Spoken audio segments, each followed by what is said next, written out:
Ready? Yes, okay. All right, and a formal welcome to the forum for candidates for the Aldermen of the 8th Ward in Evanston. This forum is sponsored by the League of Women Voters and the Evanston Public Library. My name is Jennifer O'Neill, and I have the honor of serving as the president of the Evanston League this year. The League of Women Voters is a national, nonpartisan political organization dedicated to the promotion of active and informed participation of citizens in government. The League takes positions on issues, but neither endorses nor opposes candidates for public office. This forum is being recorded and will be available on demand on YouTube with links to the video on the League website. In addition to the questions from League members and community partners, the public was invited to submit questions for this forum. The deadline for questions was 48 hours prior to the event. The League has reviewed the questions for appropriateness for the office, to ensure that the questions are directed to all candidates, and to eliminate duplication. So, all candidates for Ward 8 Aldermen were invited to participate in the forum. With us today are Matthew Marley Mitchell, Ann Rainey, Devon Reed, and write-in candidate Shelley Ann Carrillo. Our moderator this evening is Lolly Watt. Lolly's been involved in the local, county, and state leagues for almost 20 years. She's a member of the Wilmette League, has served on the state Illinois League board for the last 3 years, and currently serves on the national board. Lolly's an election judge and enjoys registering voters. So we're delighted to have her here. And Lolly, I will turn it over to you. Good evening, everyone, and welcome to the League of Women Voters forum for candidates for the 8th Ward in Evanston, Illinois. I thank all the candidates who are here this evening because obviously we could not have a democracy without candidates running for office. So you are incredibly important to the process. I thank all the people who have tuned in to watch and hear what the candidates have to say, because again, we couldn't have a democracy without voters. All the candidates' campaigns have agreed to the rules for this forum, and they are as follows: that each candidate will have 2 minutes to do an opening statement. I ask that you cover what your qualifications are for the position that you are seeking, and cover your top 2 priorities for your 4-year term. Other than that, take the time to tell us anything else you would like to tell us. The opening statements are going to be in alphabetic order. Then we're going to go through a series of questions that have been submitted. And at the end, we will hear from the candidates again in reverse order to their opening statement. They will have 90 seconds to wrap things up at the end and summarize things that they have told us. Let's see.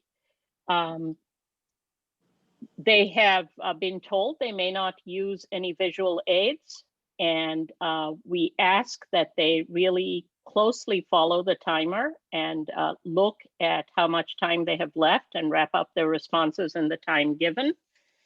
And I am going to tell you now that the beginning of early voting for this election is February 8th. Election day is February 23rd. If you need to write those down sometime during the next hour and a quarter, get a pen and pencil, and I will repeat those dates at the end because we really want everybody to get out there and vote. And with that, we will start with the opening statements. Candidates, please remember to unmute yourself when you are speaking. Candidate Carrillo, you have 2 minutes to tell us why you're running for office and what you plan to do. Hi, good evening, everyone. Thank you for hosting and including me in tonight's forum. I appreciate the opportunity to speak with y'all tonight. I'm happy to be able to speak with an organization that is known for uplifting and empowering women. It's women like Kamala Harris, Stacey Abrams, and our own Evanstonian women that have inspired me to get involved and help shape the future of our city. I just need to take a second to address something that I'm really disappointed to see Evanston riddled with such scandal and inefficiency. It's not the city that we've come to know and love, and that's why I'm running for office. I'm not currently a part of city government or the establishment, but I know with my quality assurance skills and my quality management skills and the passion for the betterment of our city, I can and will do better. We can choose to elect people that truly care about making the 8th ward in the city better, and that's what I stand for. Goodness is contagious, and I promise to do good, honest, and transparent work for the 8th ward in Evanston. Thank you. Thank you very much, Candidate Carrillo. And we will now go to Candidate Mitchell. You have 2 minutes to tell us why you're running for office, what your qualifications are, and what you hope to accomplish. Thank you. Thank you for having me this evening. Thank you to the League and to the Evanston Public Library. My name is Matthew Mitchell, and I'm running for 8th Ward Alderman because I think I would be the best advocate for the entire 8th Ward. I live on the south side of town. I'm married and have 2 young children who are in kindergarten and 1st grade at Oakton Elementary. Go Cougars. I'm an attorney and I own my own law practice. I'm a sole practitioner. I do a lot of work in administrative law, municipal law, and criminal law. I have a bachelor's degree in history from the University of Oregon. I was born and raised in Evanston prior to going to the University of Oregon. After that, I lived in Portland, Oregon, and I was a community-based mediator. At the age of 28, I moved back to Chicago to go to law school. I worked at the Crossroads in Evanston. I worked days and weekends and went to school nights. I got a law degree and got a job with the city of Chicago. And I've been on my own for the last 8 years. I'm currently an elected Ridgeville Park District Commissioner, and I previously served as the chair of the Civilian Police Complaint Assessment Committee for the city of Evanston, which met from 2017 through 2018, and we're charged with evaluating how complaints against police officers are made in Evanston, and then also making recommendations to change that. And that leads right into what I think is one of the most important priorities for this next city council is police reform and criminal justice reform. We need to change the way that we do policing. We need more civilian involvement and civilian oversight. And then finally, my last priority we got to get out of this pandemic safely. And we got to rebuild our local economy and take care of each other. Thank you, Candidate Mitchell. Candidate Rainey, you now have 2 minutes to tell us why you are running for office and what your priorities and qualifications are. Thank you. Thank you very much. I appreciate being invited. First of all, the question was, what are our qualifications? And I believe I am the most qualified of any of the candidates running. I've served in the office of 8th Ward Alderman for over 30 years, and no one has done more for the 8th Ward than I have. I've made many, many improvements, which I'll go into later because in these 2 minutes, I don't have time. My priorities are, number one, to continue the extraordinary services that I've provided to the ward and to make certain that people receive the very best service, which is why this city is such a wonderful place to live. Secondly, we had great news today. I want to be on the forefront and serve as a helpmate to people in the 8th Ward and to businesses as we come out of the pandemic.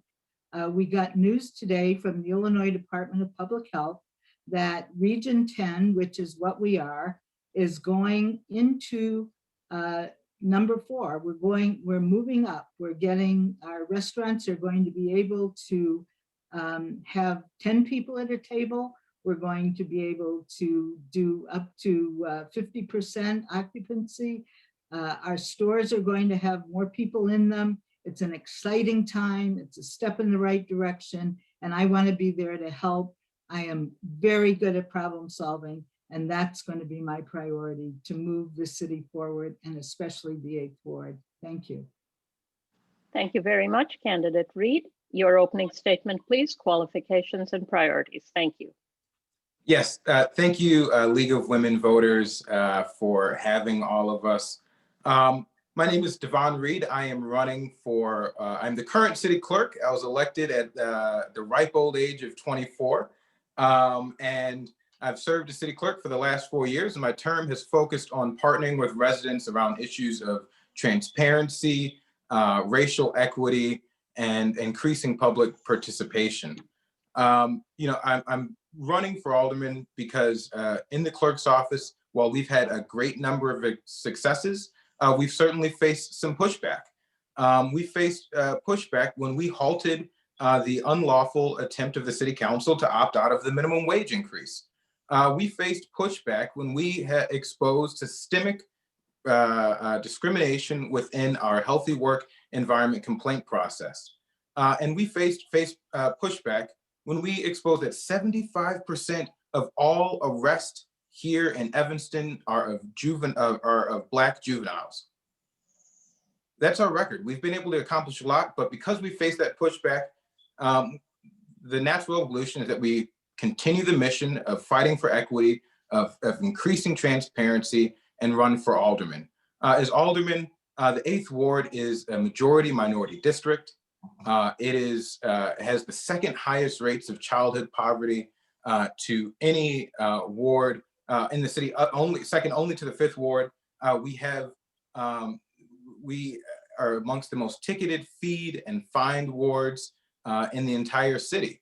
And as someone who has survived homelessness, 2 parents in prison, and foster care with a Latino family, I understand the struggles of 8th Warders who are going out and trying their damnedest day after day, but feel like the system is stacked against them. And that's why we're running, to create systemic reform, to build an Evanston that is made for everyone. Thank you. Thank you very much. We are now going to move into the question and answer section of this forum. With 4 candidates, the forum is going to run till 8:15. And I am going to ask the question, the same question of each of you, but a different person will start every time so that everybody has a chance to go first, second, third, or fourth. At about 8:05, I'm going to stop and we will move into the segment on closing statements. So we're going to start now with the question and answer, and you will have 90 seconds. Please watch the timer. And if you feel you don't need all of the 90 seconds, that's fine. Don't feel the need to use all of the time. That will allow us to get to more questions. So with that, we're going to start. The first question, we're going to start with candidate Reed. The question is, how will you communicate with ward residents? How will you facilitate their efforts to communicate with you? Thank you. Yes, communication with ward residents is key. And I think the key to communication is real participation. That will encourage residents to engage when they know that their communications will be meaningful. And as clerk, I have supported issues like participatory budgeting to make sure that folks have a real or truly in the driver's seat of our democracy. I'm particularly in favor of, in fact, in the clerk's office, we push for participatory budgeting using affordable housing dollars. In the 27th Ward of Chicago, Alderman Walter Burnett was able to implement a TIF participatory budgeting program. And what that initiative showed is that the largest voting group was of African-American males between the ages of 18 and 25. That's unheard of in our democratic processes for that group to be participating in that at that level in that manner. And so, I want to make sure that as Evanston, we are truly giving folks power, and we're using our collective genius to solve our toughest issues. As Alderman, I'll make sure that we continue open lines of communication. I'll serve as a liaison between the community and connecting folks with the proper city staff to ensure that everyone's needs are met and handled by the appropriate staff person. I'll use my experience as clerk, understanding the various departments and the players within them to ensure that residents are connecting with the right folks and able to have real participation in our democracy. Thank you. Thank you, candidate Reed. We will now go to candidate Mitchell with the same question. How will you communicate with ward residents? How will you facilitate their efforts to communicate with you? And you have 90 seconds. Thank you. Thank you. I plan to hold monthly ward meetings in person when safety allows. And if it doesn't, I would plan to have Zoom meetings.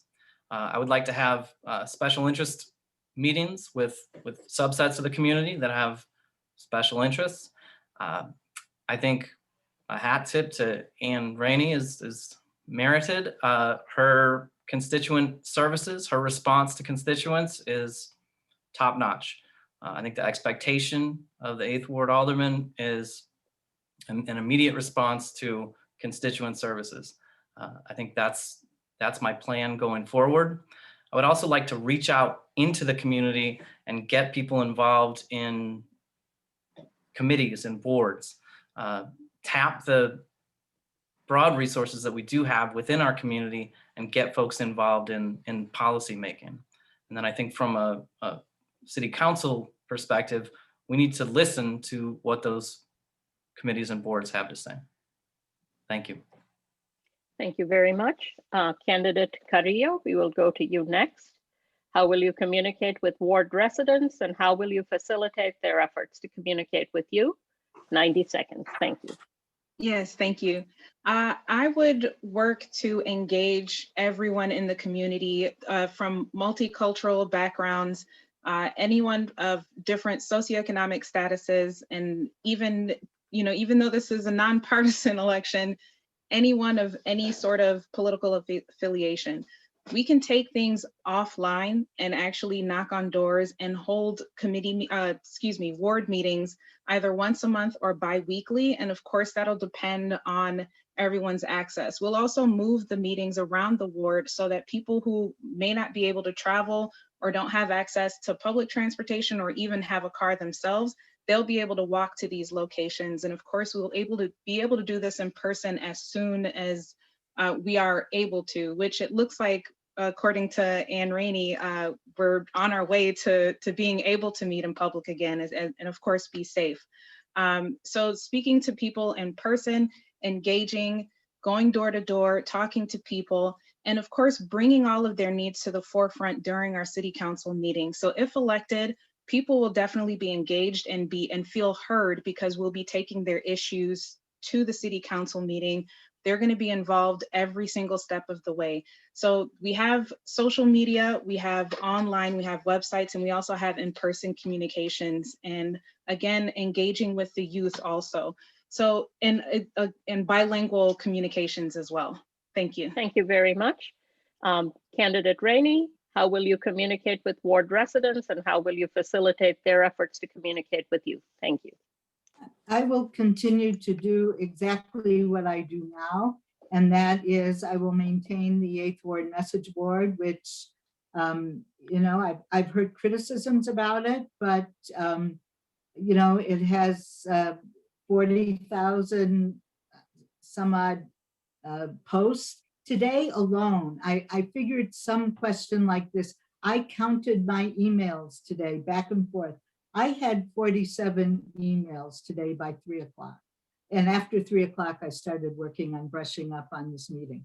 But imagine 47, and each one of those emails had a connection to our city staff, to a constituent. So everybody got served today by those emails. There's very few constituents, regardless of their socioeconomic status, that cannot reach an alderman with a phone. Very few. There are none. I am telling you, in the 8th Ward, there are no constituents who do not have a phone that can reach me. So, and I think I've probably reached almost everyone. I don't think I've ever heard from Shelley though. So, I mean, other than that, I've heard from everybody. So I think I've been doing an excellent job in meeting with people. And, I have about probably 12 ward meetings, but ward meetings aren't very effective. They just aren't. But issue meetings and neighborhood meetings, absolutely a must. And when it's summertime, to have them outside in the park, excellent. Thank you, Candidate Rainey. Thank you. We're going to move to question 2. We are going to start with Candidate Mitchell on this one. Do residents of the 8th Ward have particular concerns that are different from Evanston as a whole? If so, how will you reconcile the differences? And you have 90 seconds. I think it does. 2 areas come to mind. The first is affordable housing. The 8th Ward has more rental units than any other ward in the city. but we need to make sure that there is access to affordable housing and that that affordable housing is safe, livable, and the opportunities are out there for people to get it. From a city perspective, we need to hold landlords accountable to make sure that those places are safe and livable. And we also need to think creatively regarding zoning, creative zoning that can allow for more units in a certain area, and also help landlords who own buildings that have multiple units to keep those units up. An issue that's very important to me is policing. I think there is more policing in the 8th Ward than most other wards. And I, as the chair of the Civilian Police Complaint Assessment Committee, you would see that there's more police contact. And I think that the 8th Ward deserves to have more input in police policy. So that's going to be one of my priorities. Thank you. Thank you very much. We're going to go to candidate Carrillo next on the same question. Do residents of the 8th Ward have particular concerns that are different from Evanston as a whole? If so, how would you reconcile the differences? Sure. Yes, the residents in the 8th Ward in general have a feeling that the needs of the 8th Ward have been neglected over time. Yes, there's been a lot of work done to improve the ward, but there's still a lot more work that needs to be done. One of the particular issues that a lot of us on the South End are concerned with are rodent issues, policing and our interactions with the police, and even neighbors attempting to quell certain issues or their own racist or uncomfortability with seeing Black people playing at parks. So we have a unique mix here and a unique mix of issues that I plan on addressing by implementing special service response teams to assist with policing. And of course, that would require some sort of police reform and budget reform. As far as the rodents, we'll definitely have to be a little more aggressive with our attempts to solve the rodent issue.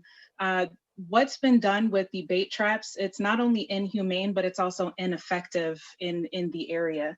So being aggressive and searching for other ways to really solve those problems to make it a little more comfortable here, I definitely plan on bringing those issues to the forefront and working with the citizens here so that we're making it better here and equitable for us here in the 8th Ward. Thank you. We're going to go to candidate Rainey next. Same question. Do residents of the 8th Ward have particular concerns that are different from Evanston as a whole? And if so, how will you reconcile those differences? I think in general, we don't have issues that are different from other neighborhood, other wards. I do think that there are specific neighborhood issues maybe that pop up. And for example, Shelley is mentioning issues in her neighborhood. And sometimes when there are rodent issues, especially, serious rodent issues, sometimes those are neighborhood problems. And sometimes it's good to form neighborhood groups. Maybe there's a particular building that is violating sanitation rules, et cetera. And I know specifically that there are a couple of dumpsters that are being abused, and you cannot address killing rodents in a humane way. We have a rodent contractor, and we put out traps, and the little rodents die. We can't pick up rodents and carry them off to a rodent farm. That's not how we handle the rodent problem. There's a reality here. You got to kill the rodents if you want to get rid of them. And it's very difficult. It's very difficult if everybody doesn't cooperate. You can't have your dog poop and not clean it up. That is a rodent's favorite food, by the way, just in case and in your neighborhood, there is a problem with a few people. I get complaints all the time of people who do not clean up after their dogs. So if we can get a handle on that, which I am working on, and if you get elected, you will have to work on it. Thank you, candidate Rainey. We are going to move on to candidate Reed. On that disgusting note, I'm sorry. Do residents of the 8th Ward have particular concerns that are different from the rest of Evanston? And if so, how will you reconcile those differences? Yeah, so when I think, I'm someone who likes data.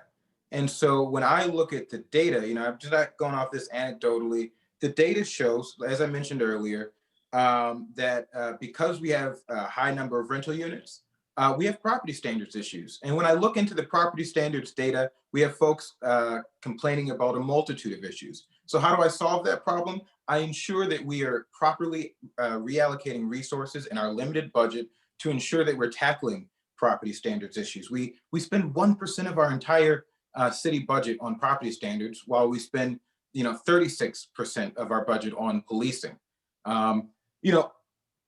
Childhood poverty, I mentioned, is an issue. So making sure we have the second highest rates of childhood poverty in the 8th Ward in the city of Evanston. And what that means is that we have single mothers who are trying to make ends meet. They need childcare assistance, and that's a way to solve, to help tackle that childhood poverty issue. They need transportation support. And then finally, policing is a huge issue. You look at the numbers, and we have the highest number of traffic, of pedestrian and traffic stops in the city of Evanston. And the way that we solve that issue is that we, again, prioritize our values here in Evanston. We reprioritize our budget, and we move away from a punitive policing system to a more supportive system for our neighbors. Thank you, Candidate Reed. For the next question, we're going to start with Candidate Carrillo. And the question is, how will you support economic development in the 8th Ward? What are your ideas for continuing development on Howard Street? And you have 90 seconds. Remember to unmute yourself. Pressed it twice by accident, sorry. I do have a few ideas for the economic development in the area, and specifically Howard Street.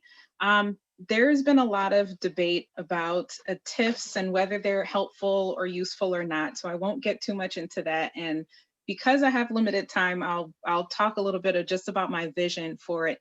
I envision Howard Street developing into a business district that our local residents not only own businesses in, but can also patronize, and have an actual diverse range of businesses in the area. I think about having a fresh market similar to a farmer's market on Howard Street, and that can be in one of the smaller storefronts that are available right now.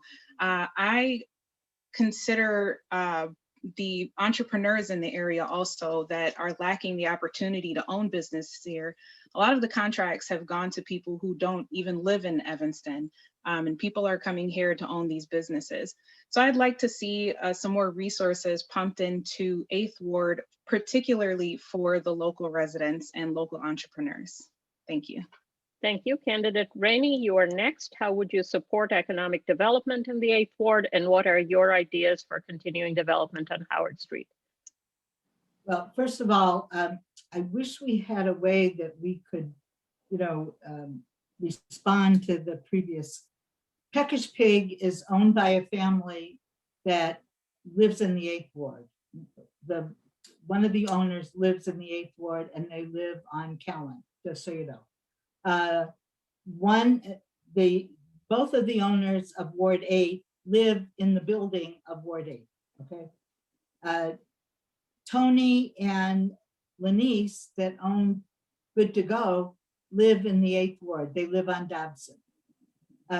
So many people who work on Howard Street live in the 8th Ward. So, I don't think you really have a good grasp of what's going on in Howard Street. What I'm going to do from now on Howard Street is I'm going to work to help these people recover that are already there. And then we've expanded the TIF to go all the way to Ashland, from Ridge to Ashland. And I'm going to start working, for example, with the shopping center that's at Ridge and Howard, and then move west. That is the ugliest shopping center in the whole world. And I want to see if we can't spruce it up and help those businesses that are there. But otherwise I'm just gonna, refresh and restore and help those people that are there on Howard Street from the tracks to Ridge get back in business, back on their feet like they were prior. Thank you. Candidate Reed, you're up next. How would you support economic development in the 8th Ward? And what are your ideas for continuing the development of Howard Street? Yeah, so particularly I'll start with the development of Howard Street. We'll get into TIF. We'll get into one of the things I think is important to support local businesses is increasing density along Howard Street. As Alderman Rainey pointed out, there are plenty of opportunities along Howard Street for new developments that increase density. But I think also as we're increasing that density, because it's a transit-oriented or transit-oriented corridor, so it's a perfect place to have increased density.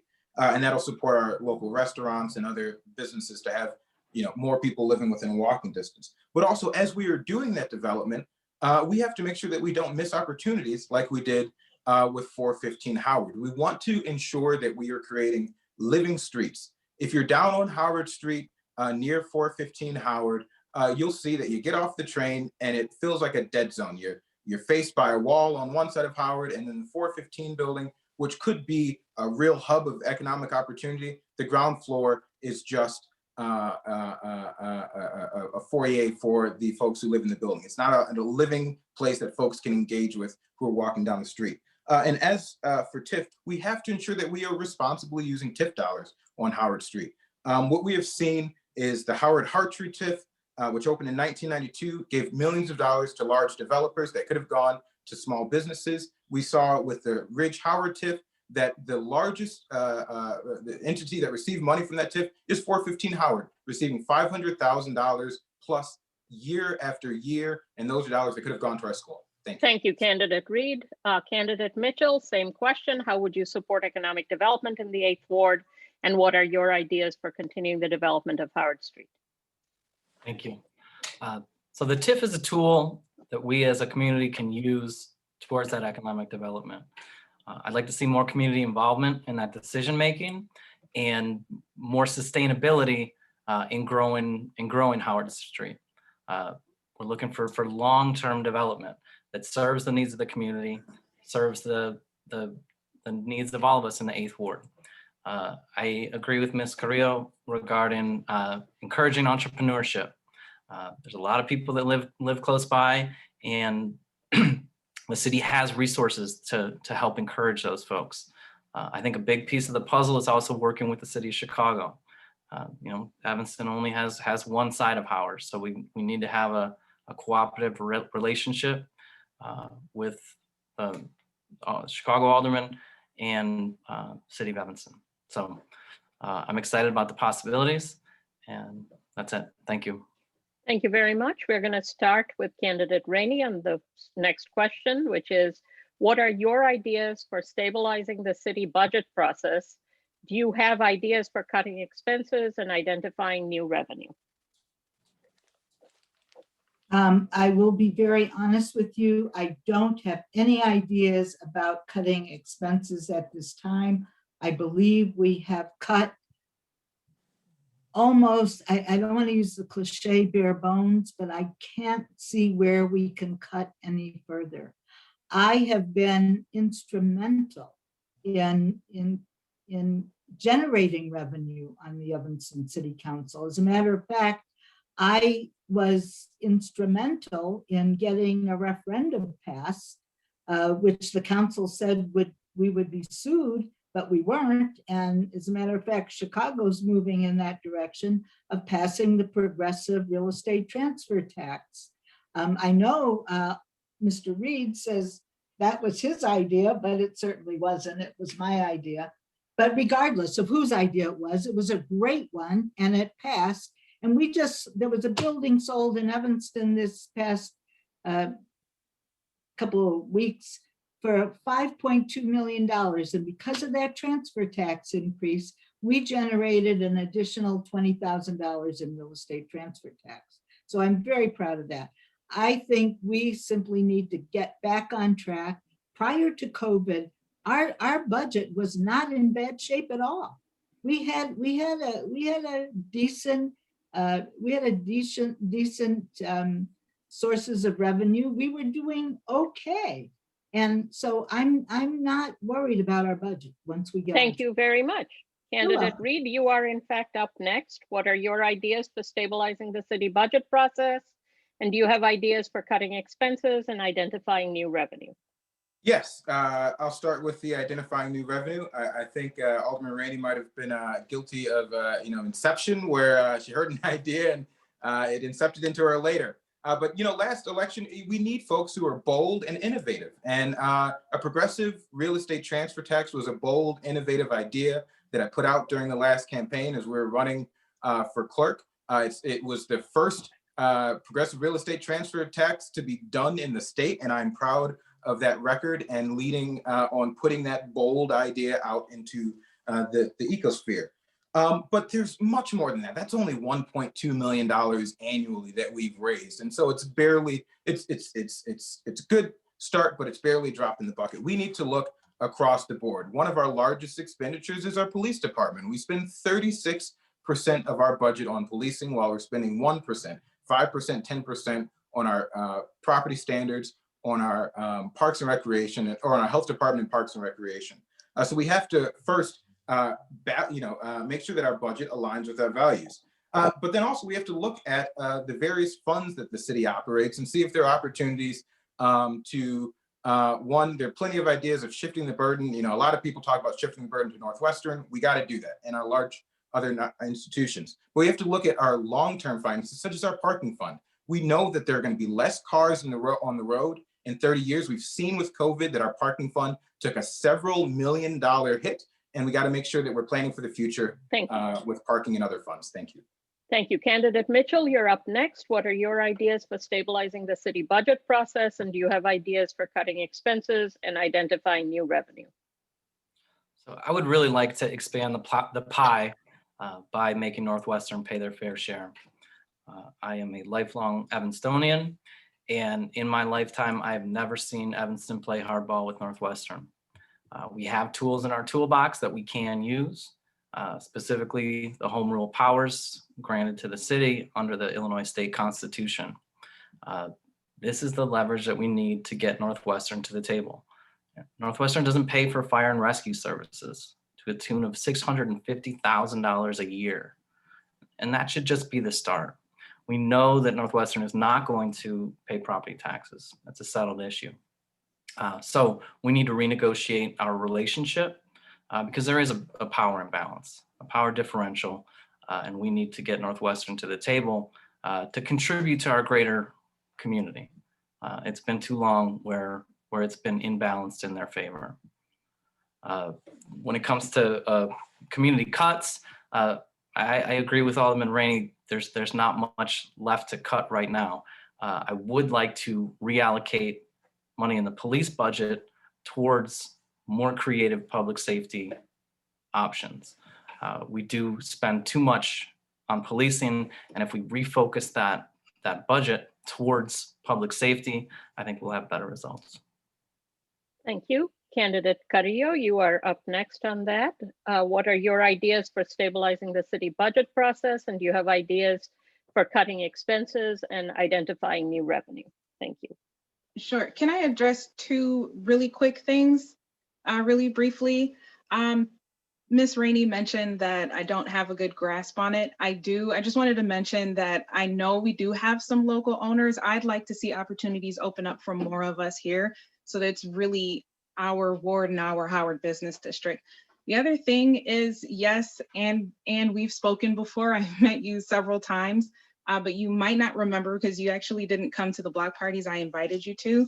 I've also spoken at community meetings that we've had here in the ward to address policing and the racism that I've encountered living here. But as far as stabilizing the budget, I agree with all of the candidates, including Ms. Rainey. We do need to get Northwestern to pay their fair share. I agree with Mr. Mitchell speaking about them paying up for the public services that the city has provided to them. That has not happened. And I know there's been some efforts, but it's time for us to bring them to the table somehow and really start looking at that. There's not many ways that we can cut the budget, but again, I agree with the other candidates and us looking for creative ways to reallocate funds, especially from our policing budget that Mr. Reed and Mr. Mitchell also brought up too. I'd like to see us reallocate funds into services that are actually serving the needs of the citizens, because that's not exactly happening. There's a reason why a lot of us have tried to get onto the table, because these things are just not happening. So I definitely use the skills that I have as quality management with infrastructures, building and maintaining them to reallocate those funds. Thank you. Thank you very much. The next question, we're going to start with Mr. Reed. How can the city heal the damage from the pandemic? Does the 8th Ward need particular help in recovery from the pandemic? Remember to unmute yourself. I shouldn't have muted myself in the first place.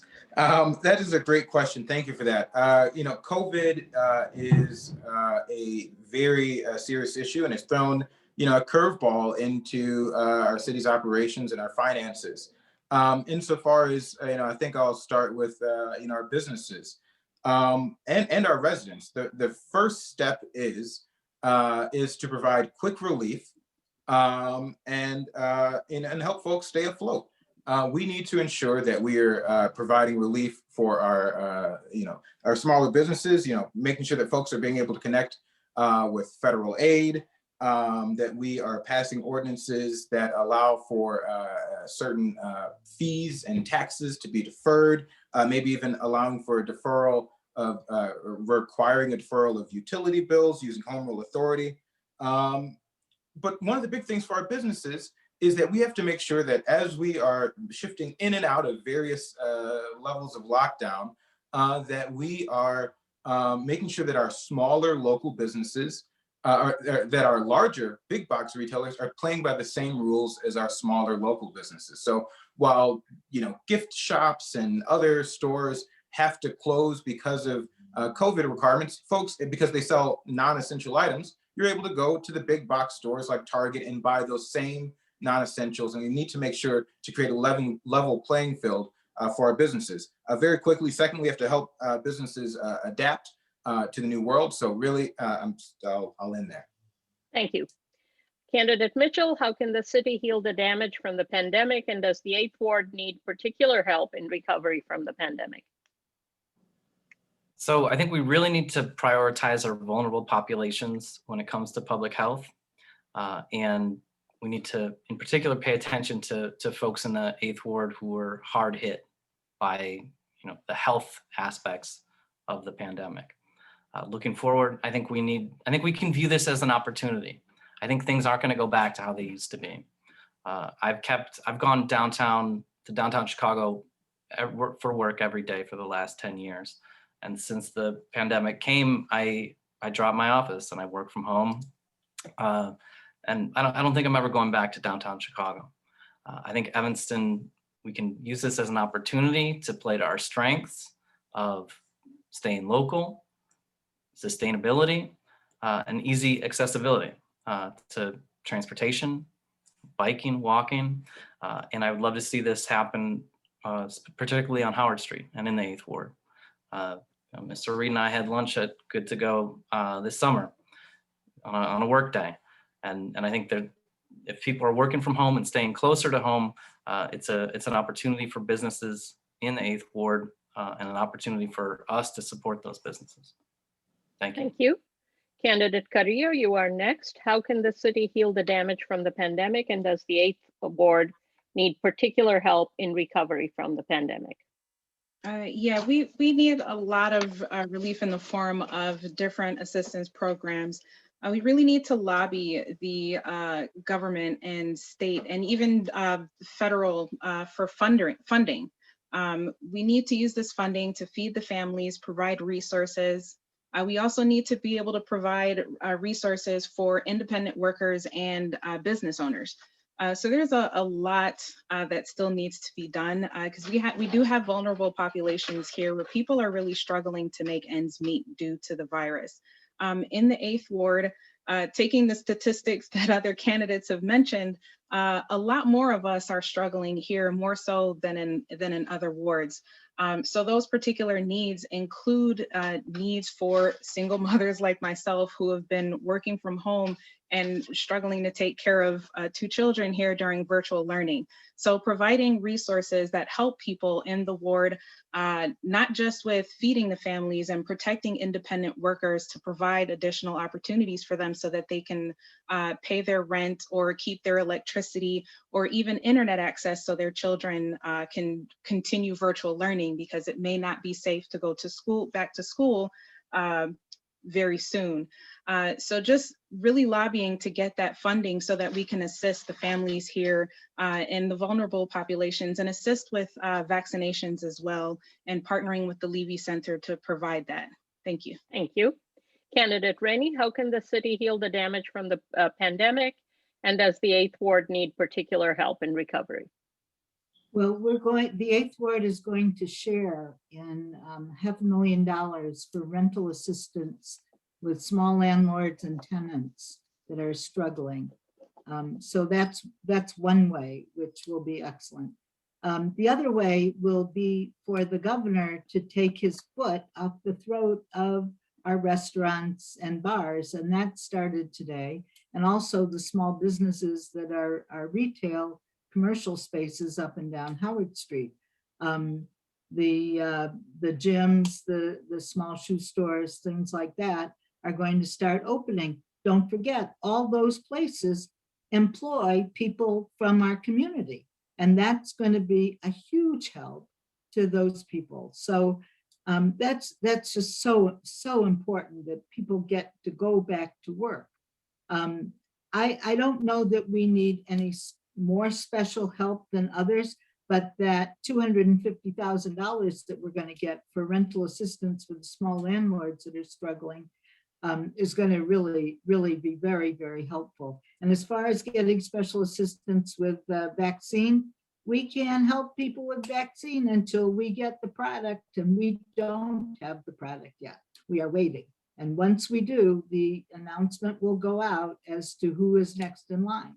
And so that will be that. I mean, there's government involvement here, and we can't make people in the 8th Ward get it before somebody else if we're not in the category to get it. So everything is being done. I got 2 people who were desperately in need of the vaccination today. So thank you. Candidate Mitchell, we are going to start with you for the next question, which is, City Council is committed to increasing racial equity in Evanston. What actions do you think are most important to meet this goal? What aspects of this effort are most important for the 8th Ward? Thank you. I think there needs to be systemic change in the structure of government, particularly in policing. I think there needs to be more civilian involvement. I think we need to change the structure, the mechanics of the municipal ordinance to allow for more civilian participation in how policing happens in our community. That would be my #1 priority. I'm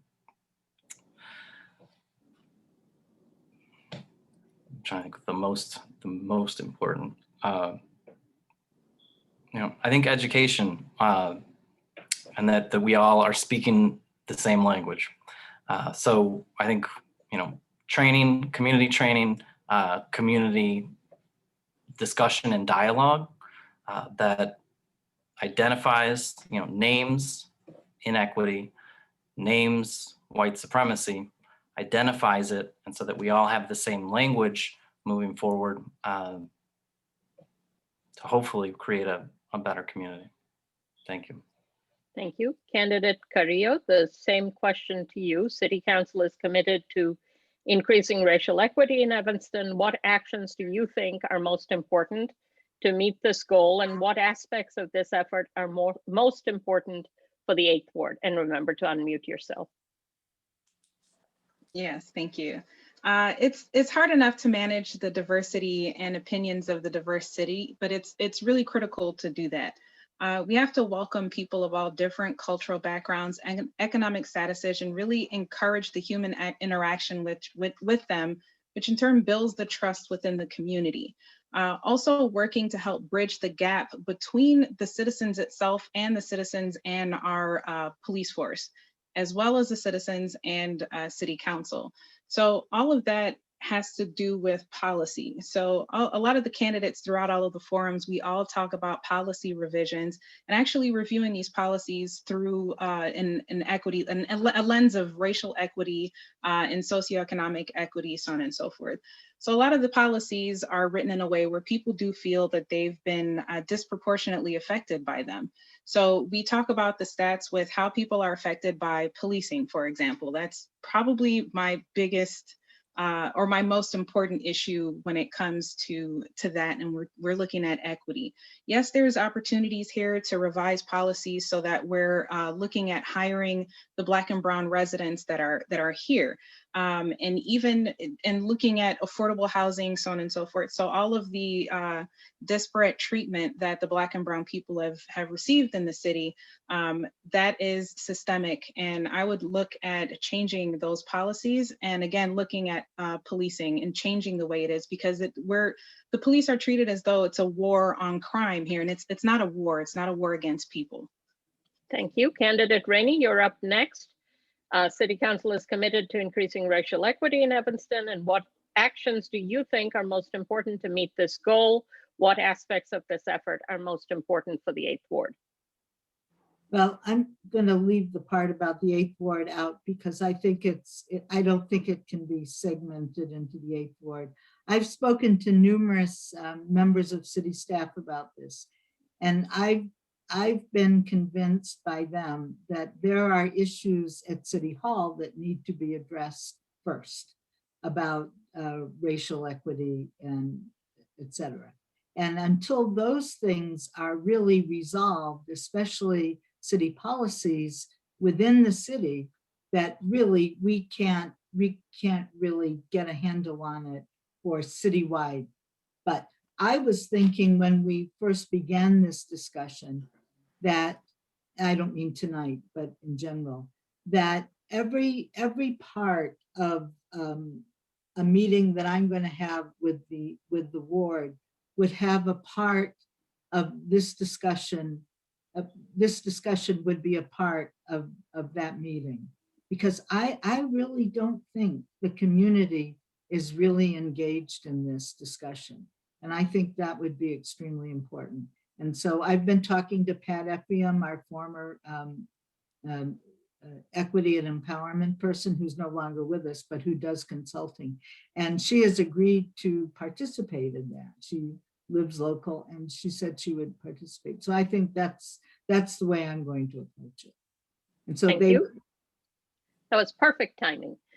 Candidate Reed, City Council is committed to increasing racial equity in Evanston. What actions do you think are most important to meet this goal?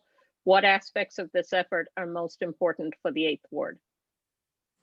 Thank you for that question. And it's a great question because 3 of the candidates up here are already elected officials, and we have records. Alderman Rainey has a 30-year record, and I didn't hear any specifics on what she's done over those last 30 years. Matt Mitchell has been on the Ridgeville Park District, ran on a campaign about racial equity. I have not heard what he's done to answer this. I've been clerk for the last 4 years. So what have I done to achieve our racial equity goals? Well, as clerk, at first, the 8th Ward needs someone who comes from that lived experience. It takes systemic change to tackle our equity goals. So what have I done? I've led on data. The clerk's office amended the annual financial disclosure and affiliation form to, for the first time, capture the racial composition of our boards, committees, and commissions. We know that's where policy starts, and if we can get it right there, we can get it right down the line. And then the next step is making sure that we're supporting, that we are dismantling racist policy. A racist policy is any policy that has a racially disparate outcome. And we know that our zoning laws have been exclusionary and have made it very difficult for lower income and Black folks to live in certain parts of our city. In the clerk's office, I worked with Alderman Ruth Simmons to make the case for how our zoning laws have been racist. And we got to focus on policing, and we have to focus on various other systemic reforms, building in that equity lens. I am proud that I am the only candidate. All of us went before Opal, and I'm the only candidate endorsed by a Black group because they understand that I'm the leader on equity in this race. Thank you. We will move on to the next question, and candidate Carrillo, you will be first on that one. How will you work with your colleagues on City Council to make council meetings more productive, more collaborative, and shorter? Oh, thank you. I have spent a lot of time being a quality manager, so that has given me a lot of skills working as a part of panels, teams, and again, working individually as well. During the city council meetings, I would, of course, just like how you're running the forum tonight, you stick with the time and you stick with the facts. When people start to get into opinions and start mudslinging, I could help ease that and stop that. Let's get back to the issue at hand. So I feel that I have the ability to really work with people of all different backgrounds and all different levels, and communicate very well with a variety of people. So during the city council meetings, of course, just keeping everybody on track and keep everybody focused on tasks so that we can stay the course and really have productive meetings. Thank you. Thank you. Candidate Rainey, you're up next. How will you work with your colleagues on City Council to make council meetings more productive, more collaborative, and shorter? Well, first of all, it takes me about 8 hours to accomplish the studying for a city council meeting. So I'm not interested in a quickie city council meeting. I want a city council meeting to be thorough. These city council meetings are very short. It is the long citizen comments that make people think our council meetings are long. I don't think our council meetings really get into the meat of what we're dealing with. They're pretty quick. So I don't think our council meetings are that long at all. I think we should spend a lot more time on the important issues of the city. The public's business should not be done quickly. It should be done thoroughly. And I don't think we do that most of the time. So I beg to differ with that question. I really do. I think we have citizens who come and speak at citizen comment who have, by the time the council is meeting, have spoken 4 times and given the same speech 4 times. I mean, that's pretty unusual. Thank you. Candidate Reed, you're up next. How would you work with your colleagues on City Council to make council meetings more productive, more collaborative, and shorter?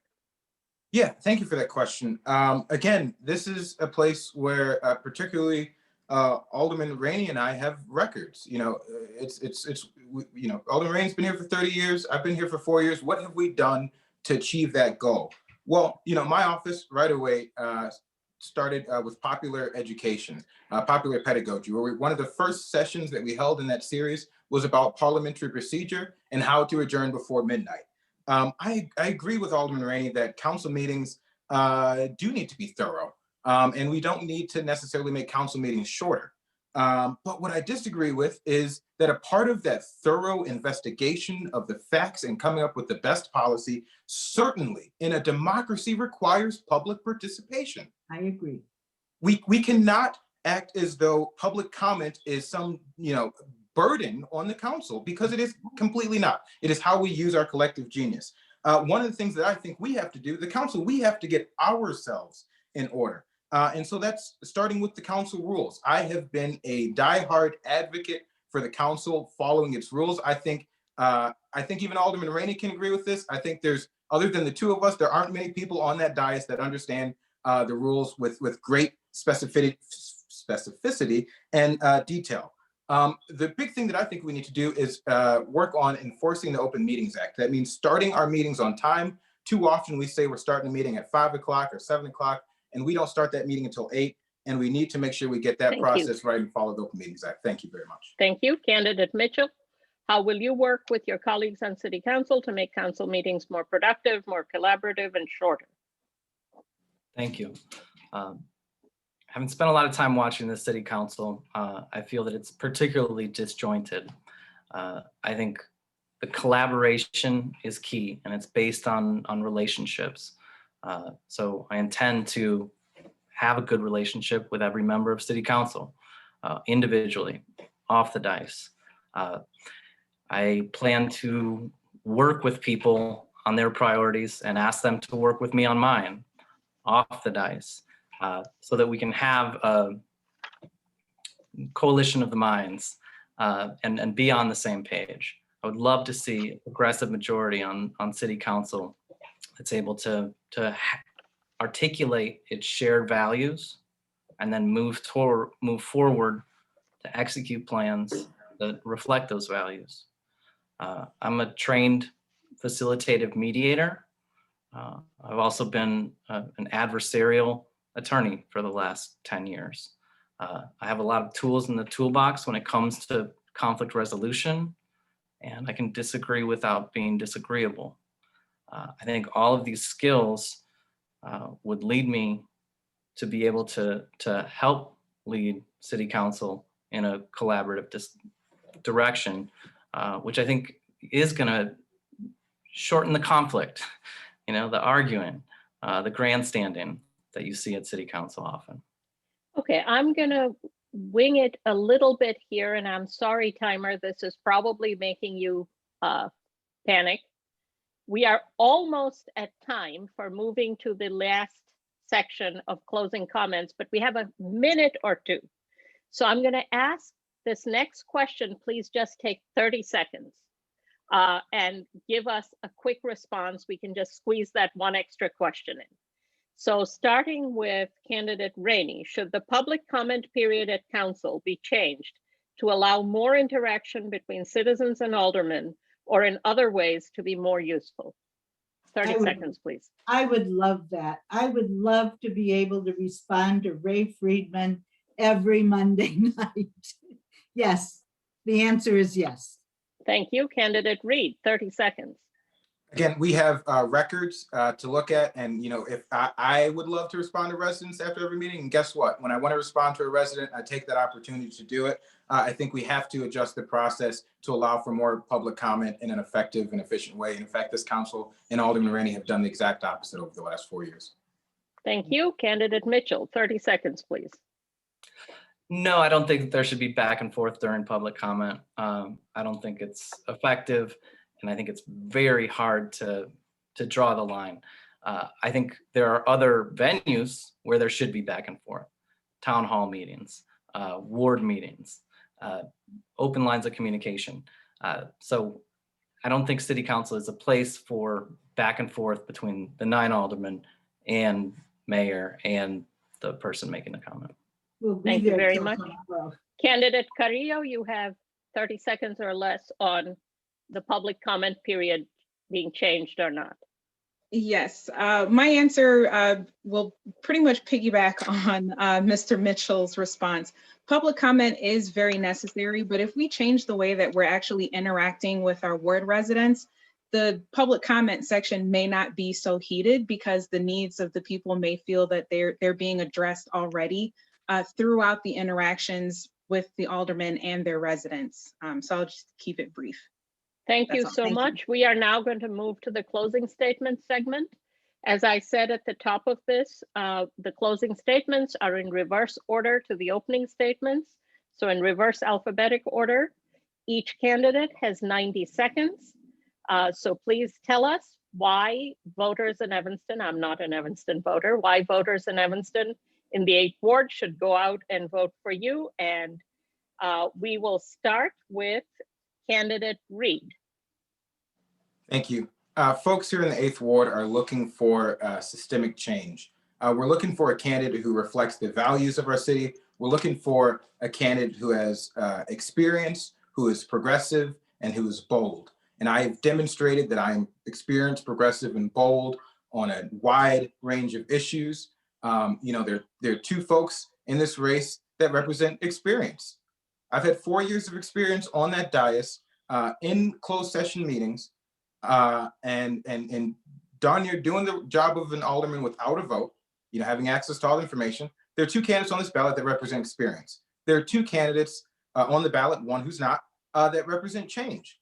But there's only 1 candidate on the ballot who represents experience and change, and that candidate is me. When it comes to issues of racial equity, candidates can say that they think they'd be the best advocate for those issues, but I've been endorsed by Opal, a grassroots Black-led organization that has made the determination that I will be the best candidate to move equity forward. Some candidates talk about their record on sustainability, and again, I have candidates don't talk about their record. What they talk about is plans and issues. I have a record to back up those plans that I've had, and that's why I'm supported by some of our city's leading environmental and sustainability experts. And when we talk about public participation and increasing access to government, again, I am the only candidate that's raised who has doubled the number of FOIA disclosures through FOIA and endorsed by Reclaim Evanston and Thank our you very revolution. much. Thank you. Candidate Rainey, you are up for your closing statement. 90 seconds, please. Thank you. Thank you. I am the most experienced candidate of anybody running in the city of Evanston at this moment. And I have done more to exhibit the change that has actually happened. And Howard Street is a good example. However, I'm also a candidate who has guts. I have courage. I am the only candidate who has put forth the idea of having the council pay for fire service. Candidate Mitchell says it takes, I don't know what he's saying, like whatever, but it takes 5 aldermen to get the city council to vote for Northwestern paying the fires. The council does not have the political will. I do. And that's the kind of candidate you get when you vote for Ann Rainey. You get a candidate with courage. That's what I have. And I have always stood up for the 8th Ward and what is best for the 8th Ward. And that is everything that is good for the city of Evanston is good for the 8th Ward. And that is what I always have given to the 8th Ward, my best. So vote for me. I will do exactly what I've done for you over the years. And that is give you my all. I am a loyal candidate, unlike some people who run for a 6-year term and you get 2, and unlike the city clerk, who is a very scary person. Vote for Ann. Oh, Oh, sorry. Scary You black have- man, I get it. It's fine. 90 seconds for your closing statement.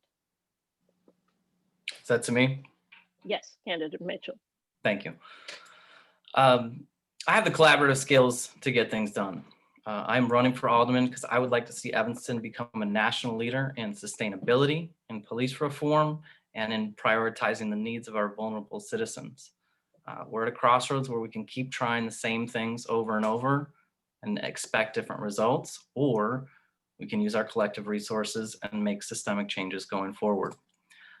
I have the most tools in the toolbox to be a successful advocate for the entire 8th Ward. When we're talking about systemic change, my experience in the law and experience in collaborative mediation are the 2 skill sets that the 8th Ward needs to get things done. I want to be part of a leadership team that delivers for Evanston and is able to deliver and reflect our community values in what we do. So I'm asking for votes of the 8th Ward because I do honestly believe I would be the best advocate for the entire 8th Ward. Thank you. Thank you very much. And candidate Carrillo, your closing statement, please. 90 seconds. Thank you. Thank you. So there's no question that I'm new to this. So I challenge the Evanston voters and organizations to try something new for a change. Write me in to be the alderman of the 8th Ward so we can open the door to average citizens, the citizens that are average here with a voice and vision. We want to be heard and we want a seat at the table also. So again, I challenge you to do something different and write me in. These citizens here deserve a champion and someone who represents progressiveness, solution forward thinking, and collaborative efforts, and somebody who also represents the true diversity of the ward. We have a multicultural and very diverse ward here of people of all different socioeconomic statuses.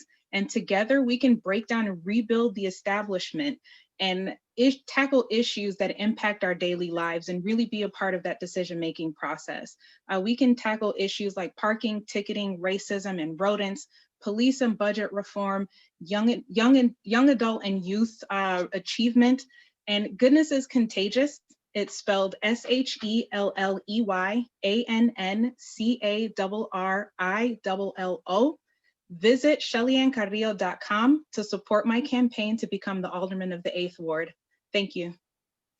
Thank you very much, all of you. This brings us to the end of tonight's forum. Thank you to the Evanston Public Library for sponsoring this with the League of Women Voters of Evanston. I invite all of you and all of those watching to join the League of Women Voters. We are nonpartisan, and we do this among many other things of public service. I promised at the top of this event to give you the dates again at the end, so here they are. Early voting begins on February 8th. Election day is February 23rd. You have heard from the candidates tonight. Please consider what they have had to say, make your decision, and go out to vote. And thank you very much. Good evening. Good evening. Thank you. Thank you, everyone.